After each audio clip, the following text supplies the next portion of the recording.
Okay. Yeah. So what I want to talk about is power levels behind your hits, or how hard do you swing. We do have a lot of new people here, so I definitely want to talk about this. The power behind your hits. The more training you do, naturally, the harder your hits are going to be. I've been training for about 5 years, about once a week. There are people here that have trained a lot longer than that. But naturally, the more you train, the harder you're going to hit. That's because of multiple factors. The first factor is, as you're fighting, you're naturally going to become more comfortable in a fight.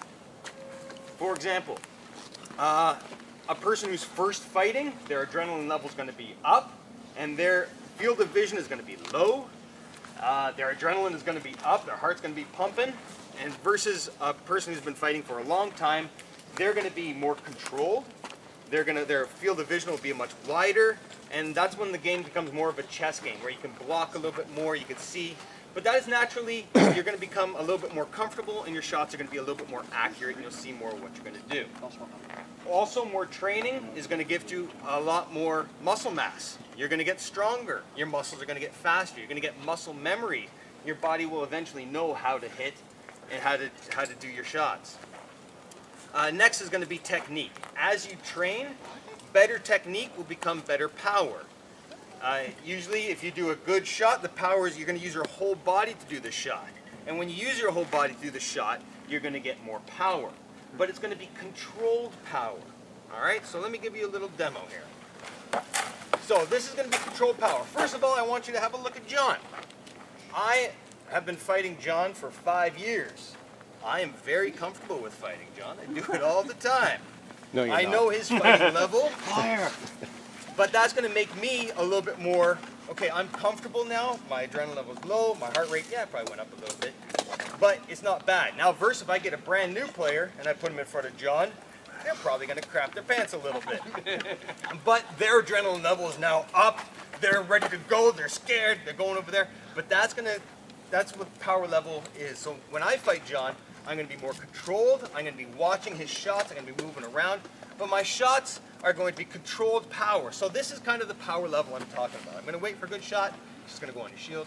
And it's going to be, okay? Now, I didn't have to kill myself to do that. That is good technique. I used my whole body. I'm comfortable.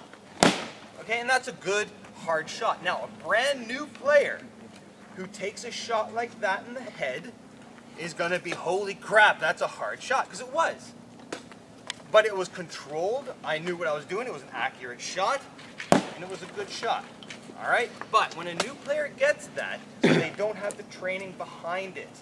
And they're going to want to win the fight, so they're going to compensate. And because they don't have the training, they're just going to go with pure power. And it's going to end up looking something like this. All right? And trust me, watch the videos. You will see a new player do these huge swings and swing them right around. But those kind of uncontrolled power shots can be dangerous. All right? If I was to tell John, if I was wearing a helmet, and I said, John, give me everything you got with one of these swords, he will break the sword, he will break the helmet, and he will give me a concussion. All right? And I'm serious, that's going to happen. So we have to control our power. All right? So John, you already started talking about control power, but I would like you to tell people a little bit more about that power behind that and how we're going to test it on each other. Okay, so as our minimum shot out here, the standard that we set is the strength of one arm without the hip and shoulder in behind it. So you drop that in, get a good solid hit. Oh, there's no keys in there. No. Cell phone. No keys. Why? Yeah, so that's the minimum shot. So when you're fighting, Speaking of that, now you get better technique. You can get your hip and your shoulder in there and really drive that in. You can go 70 to 90%. You're pretty okay, right? That's hitting within the sort of area that we're shooting to get to, and you have to consider the mass of your weapon too. You're using like a 3-pound single-handed axe. You just want to monitor how hard you're actually flinging that thing in. With the swords, you've got a little bit more free reign because that's only about a pound there, right? if I add 3 pounds out on the end of this thing, changes the equation. It's going to be a little slower, but it's going to hit hard. So, pass me 200.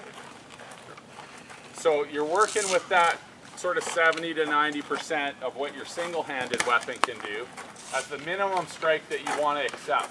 Now when you switch to a two-handed weapon, it changes the equation now from this arm swinging out singly with a wrist that will break the hit to being able to drive in with all the power of your body in behind that. So you as the two-handed sword wielder, you need to keep that strike level consistent. I'm going to swing through your leg, right? That you're trying to stay in the realm of reality, and you have to keep the fight in mind too. Especially if you're a greener fighter, you might get knocked out of position. I've done this to people before, where you get bumped out of position, you see an opening, right? And you go for it with speed, and you end up putting your whole body into it, and it's too much. So in that case, one of the most important responsibilities out here as the person who's being hit is to tell the other person if it was too much. And that's what the start of this was about too, was to go, sometimes you're going to get hit hard. We hit hard. But if you get hit and you're ringing, right, or you take a shot in here and you're winded and you got pushed back, you feel it was too much, it's your responsibility in that instance to not lose your temper and to go, hey, I think that one was a little bit too much, right? Talk with the person about it. Sometimes the person, who did I chop in the head? Was that you I cut in the back of the head with that body shot? You can't remember? Oh, I remember the body shot. I know it was one of you guys. I don't think he'd forget, man. So in that First sign of a case, concussion. right, because I cut up, I was stepping past, I saw him buckle and the head come, and I just instinctively went for the head. As soon as I threw it, as soon as it hit, I was like, fuck, that was too much, right? So in that case, I already know almost everybody's there going, you all right? Are you okay? We're good here? But sometimes, as the person striking, you can't tell. It just felt like a good hit to you. And it fucking thundered the other guy. And usually they look like this. Just looks like a good shot to the top of the head, right? But if you got really good alignment and your opponent got a little bit tired and was standing there like a post instead of all springy like a tiger, right? They take that super hard hit. If that's on you, and it's not, because what we don't want to have is, I got your number next time, right? I'll just amp it up.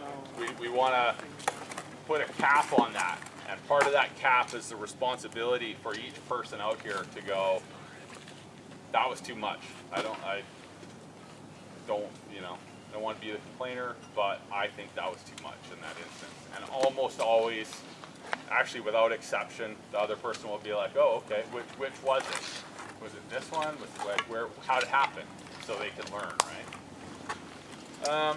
What else do we want to add? Good? Yeah. Okay. If you're new and you haven't signed a waiver, or if you haven't been here in a year,